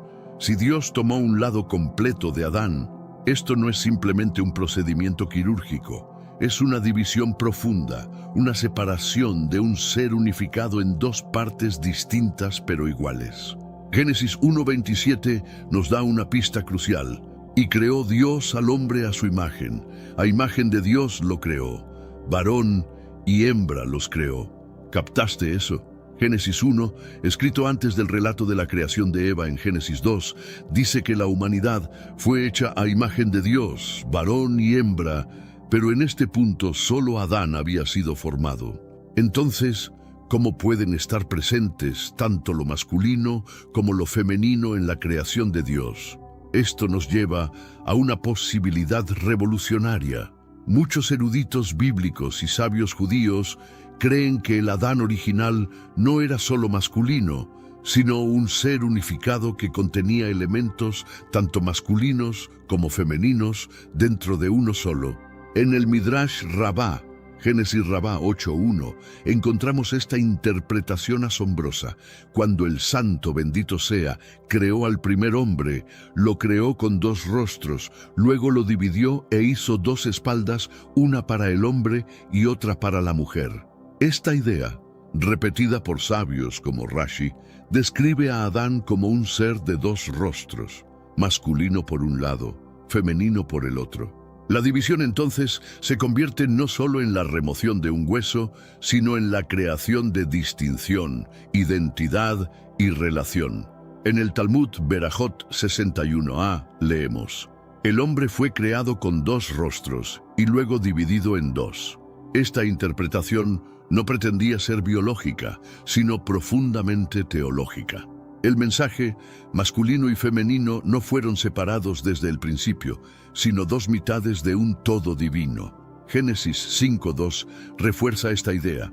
Varón y hembra los creó, y los bendijo, y llamó el nombre de ellos Adán, el día en que fueron creados. ¿Lo notaste? Su nombre era Adán, un nombre, una creación, 2 expresiones. Y si el acto original de creación fue unidad, y si dividir a Adán no fue solo para formar a Eva, sino para revelar la imagen divina a través de la relación, mutualidad y complementariedad. Examinemos más de cerca Génesis 2:22. Y de la costilla al lado que Jehová Dios tomó del hombre, hizo una mujer y la trajo al hombre. Ya hemos descubierto que costilla es más precisamente lado. Pero ahora, otra palabra clave añade aún más profundidad a la historia. Hizo. En hebreo, la palabra es baná, que literalmente significa construir, edificar o establecer. Este no es el lenguaje de la improvisación, es el lenguaje de un arquitecto maestro.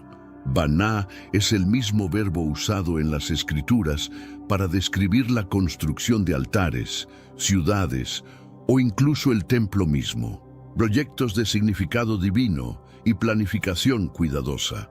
Cuando la Biblia dice que Dios construyó a la mujer, no está diciendo que remendó algo. Está diciendo que la diseñó con intención divina, cuidadosamente, hermosamente y con propósito. Eva no es una pieza de repuesto, no es un sobrante, es la contraparte diseñada, creada para caminar junto a Adán, no debajo de él. Génesis 2:23. Dijo entonces Adán: esto es ahora hueso de mis huesos y carne de mi carne. Esta será llamada varona, porque del varón fue tomada. Nota lo que Adán no dice, no la llama inferior. No dice, esta es una porción mía. Dice, hueso de mis huesos, carne de mi carne. Este es el lenguaje de la unidad, no de la jerarquía. El hebreo para esto es ahora es Sot Hapam, que también puede significar esta vez hay un tono de emoción y reconocimiento en las palabras de Adán. Es como si mirara a Eva y dijera, sí, esta es yo, mi propia carne, mi espejo, mi igual. Eva no fue formada del polvo como Adán, sino de vida que ya vivía. Viene de algo ya imbuido con el aliento de Dios. Su origen está íntimamente ligado a la relación, a la conexión. Esto refuerza algo revolucionario para el mundo antiguo, una época en que la mayoría de las culturas veían a las mujeres como propiedad, apéndices o sirvientas. Sin embargo, en el relato bíblico de la creación, la mujer es construida con intencionalidad, presentada con dignidad, reconocida con gozo, recibida como igual. No es una idea tardía, es la culminación de un diseño divino. Esto no es solo curiosidad lingüística o sutileza teológica. Todo lo que hemos descubierto sobre la palabra hebrea tsela, el significado de baná y el origen de la mujer, habla de algo mucho más profundo, nuestra identidad. La forma en que Dios creó a Eva no fue al azar, fue teología intencional en acción. No fue hecha de la cabeza de Adán para gobernar sobre él, ni de sus pies para ser pisoteada por él, sino de su lado, cerca de su corazón, protegida por su brazo, igual en valor y dignidad. Esta ubicación física revela una verdad espiritual. Gálatas 3:28.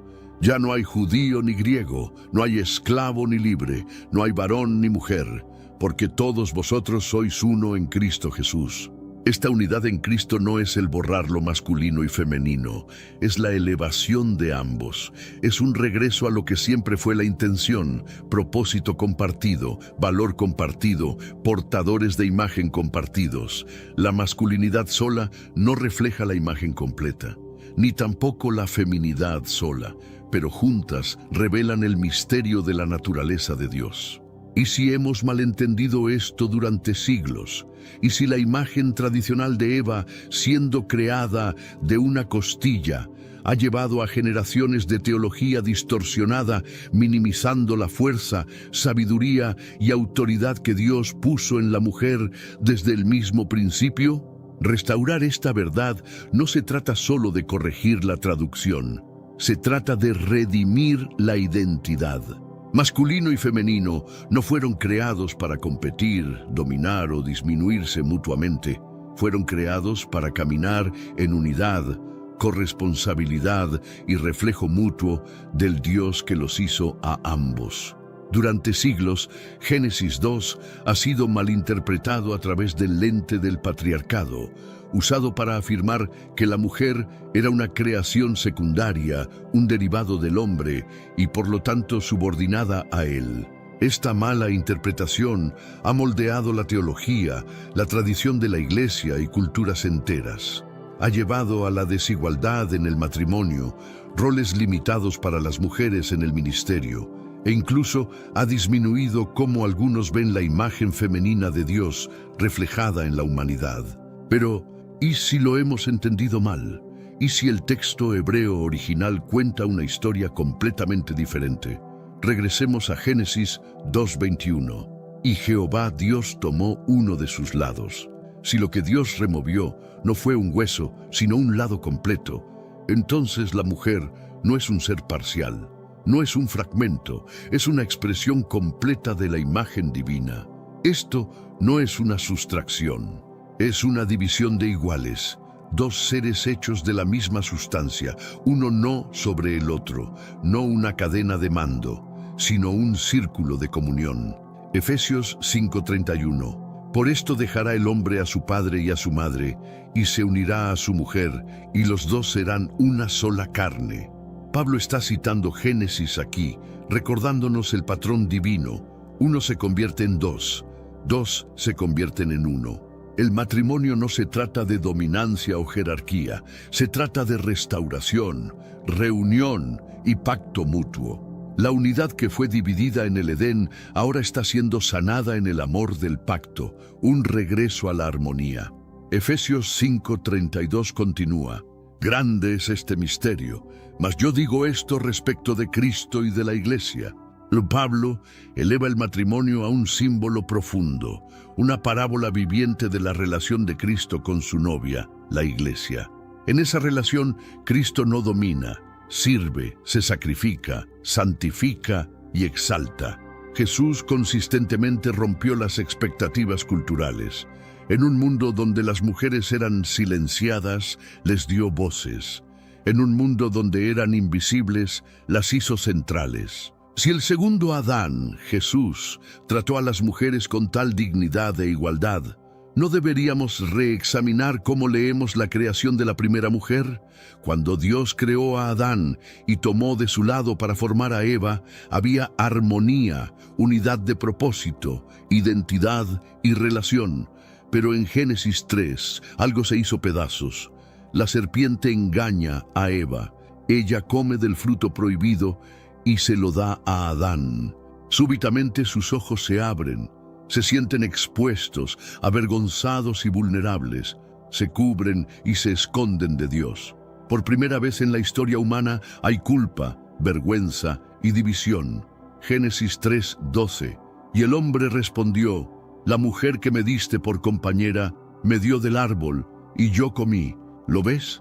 La unidad de Génesis 2, hueso de mis huesos, carne de mi carne, ahora se ha convertido en acusaciones. El hombre culpa a la mujer culpa a la serpiente. La intimidad es reemplazada por alienación. El pecado no solo cortó la relación de la humanidad con Dios, fracturó el vínculo entre el hombre y la mujer, introduciendo una jerarquía que Dios nunca intentó. Pero aquí está la esperanza. Esa no es el final de la historia. Entra Jesús, el segundo Adán, quien vino a restaurar lo que el primer Adán perdió. Mateo 19:5-6. Por esto el hombre dejará padre y madre y se unirá a su mujer, y los dos serán una sola carne. Así que no son ya más dos, sino una sola carne. Por tanto, lo que Dios juntó, no lo separe el hombre. Jesús regresa completamente al jardín, no a la caída, sino al diseño original antes del pecado, antes de la vergüenza, antes del patriarcado. Corintios 15:45. Así también está escrito: fue hecho el primer hombre Adán, alma viviente, el postrer Adán, espíritu vivificante. Jesús vino a restaurar la unidad que fue quebrada, a redimir la asociación lado a lado que reflejaba la imagen de Dios. En Cristo, la maldición se revierte. Gálatas 3:28. Ya no hay varón ni mujer, porque todos vosotros sois uno en Cristo Jesús. Jesús no nos devuelve a Génesis 3, nos devuelve a Génesis 2, donde el hombre y la mujer eran uno, lado a lado, ambos bendecidos, ambos comisionados para cuidar la creación, y ambos portando la imagen de su Creador. Te dijeron que era una costilla, pero el hebreo dice otra cosa. Durante generaciones hemos aceptado la idea de que Eva fue formada de un pequeño hueso singular escondido en el pecho de Adán. Pero el idioma original, el idioma de Moisés, el idioma que Dios eligió, cuenta una historia más profunda y poderosa. ¿Y si el primer acto de creación después de Adán no fue sobre quitar algo, sino sobre revelar algo que ya estaba allí? ¿Y si Eva no fue creada como una idea tardía o una asistente, sino como una compañera igual formada del lado de Adán para caminar junto a él? Isaías 55:9.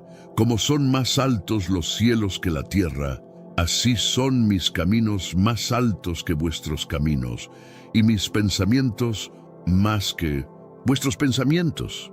En la economía de Dios, lo que parece humilde es exaltado, lo que parece débil es fuerte, y lo que malentendimos como una mera costilla resulta ser una revelación del diseño de Dios para la unidad, asociación y amor. Esto no se trata de anatomía, se trata de identidad. El acto de tomar de Adán nunca fue sustracción, fue transformación. Dios no estaba removiendo una parte de Adán, estaba desvelando el reflejo femenino de su propia imagen. Estaba mostrando que su semejanza divina no podía ser vista completamente en un hombre solo o una mujer sola, sino únicamente en la totalidad de ambos. Dios, el constructor maestro, alcanzando la esencia misma de Adán, no para dejarlo incompleto, sino para multiplicar su imagen. Dos seres iguales en valor, distintos en función, unificados en propósito. Esta es la fundación del matrimonio. Esta es la visión para la comunidad. Esta es la imagen de Dios restaurada y reflejada. La palabra hebrea tsela, que tradicionalmente se traduce como costilla, aparece 41 veces en el Antiguo Testamento, y en la mayoría de los casos se refiere a un lado completo de algo, no a una simple costilla. Cuando Dios construyó el tabernáculo, tsela describía paneles enteros, lados completos de la estructura sagrada. En el templo de Salomón, tsela se refería a cámaras laterales completas. Esta palabra evoca totalidad, no fragmentación. El sueño profundo que cayó sobre Adán no fue anestesia médica, sino tardemá, un estado de revelación divina similar al que experimentaron Abraham y Daniel cuando recibieron visiones proféticas.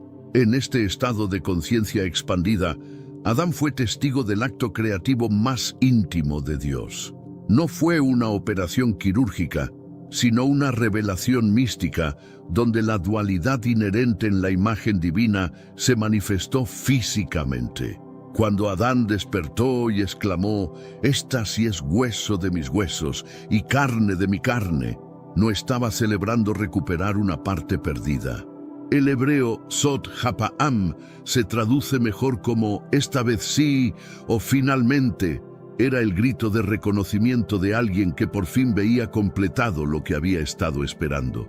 Había encontrado su contraparte, su igual, su complemento perfecto. El término Eser Kenegdo, que describe a Eva, significa mucho más que ayuda idónea. Ezer es la misma palabra usada para describir a Dios como nuestro ayudador en tiempos de necesidad.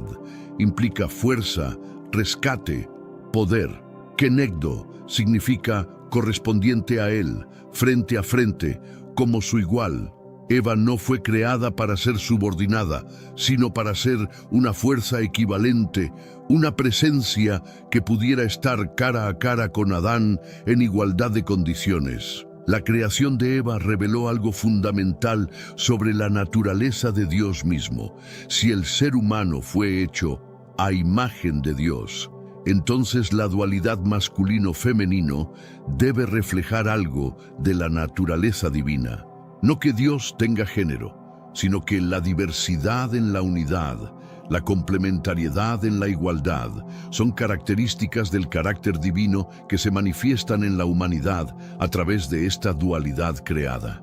El jardín del Edén se convirtió entonces en el primer espacio sagrado donde esta imagen dual de Dios pudo expresarse completamente.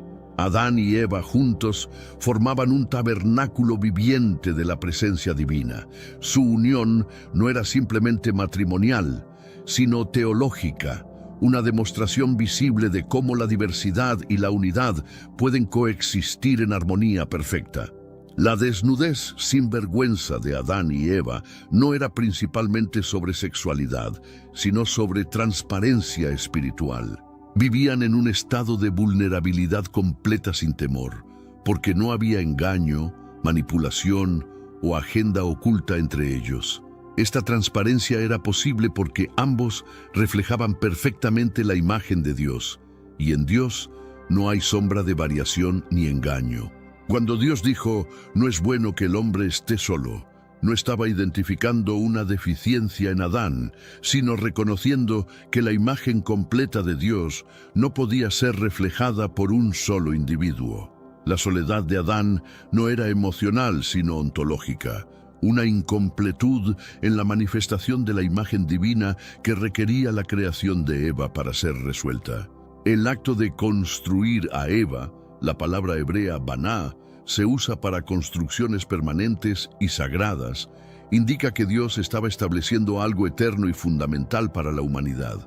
No fue una creación improvisada, sino un acto arquitectónico divino que establecería el patrón para todas las relaciones humanas futuras. La primera institución humana no fue el gobierno, ni la religión, ni el comercio, fue el matrimonio. Dios mismo presidió esta primera ceremonia nupcial, presentando a Eva a Adán y estableciendo el principio de que el hombre dejará a su padre y a su madre y se unirá a su mujer y serán una sola carne. Esta unión trasciende lo físico para convertirse en un misterio espiritual que Pablo más tarde compararía con la relación entre Cristo y la Iglesia. El mandato de fructificar y multiplicarse no era simplemente biológico, sino espiritual. Cada nuevo ser humano nacido de esta unión llevaría la imagen dual de Dios, perpetuando la revelación divina a través de las generaciones. La procreación se convirtió en un acto de adoración, una participación en el poder creativo de Dios mismo. La caída posterior de la humanidad no anuló este diseño original, pero sí lo distorsionó. La maldición que siguió al pecado introdujo tensión en la relación entre hombre y mujer, pero no cambió la intención original de Dios. La jerarquía y el dominio que surgieron fueron consecuencia del pecado, no parte del diseño divino original. Jesús, al ser preguntado sobre el divorcio, se refirió directamente a este momento. Desde el principio no fue así. Estaba apuntando de vuelta a esta revelación original donde hombre y mujer existían en perfecta unidad e igualdad. Su ministerio incluyó mujeres como discípulas, algo revolucionario para su tiempo, restaurando gradualmente la dignidad e igualdad que el pecado había distorsionado. La resurrección de Cristo inició la restauración de todas las cosas, incluyendo las relaciones entre hombres y mujeres.